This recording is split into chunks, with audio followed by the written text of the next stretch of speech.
So excited this year because every few months or every few days I got a new news. It feels like 3D printing 2.0 world is coming. Consumer is getting easier and easier to access the printer, and the printer getting smarter and smarter. Since from Prusa, it got all fully automatic calibration since many years ago until no one really upgrade until this year, or actually last year, come out from Bamboo Lab. They come out very fast, smart, and almost plug and play. And then Prusa announced MK4 to catch up the speed and all the stuff. Interesting. Today, just now, Creative announced another printers called K1 and K1 Max. I don't have the information yet, but it shows like they want to catch up the fight to fight Bamboo straight away because it looks identical and the function is almost similar. The speed slightly higher.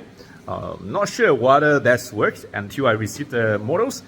But as most excited part is Prusa Max is coming as well. That is the way. I want this screen on the wall here, this corner, so I can see better without affecting my messy table.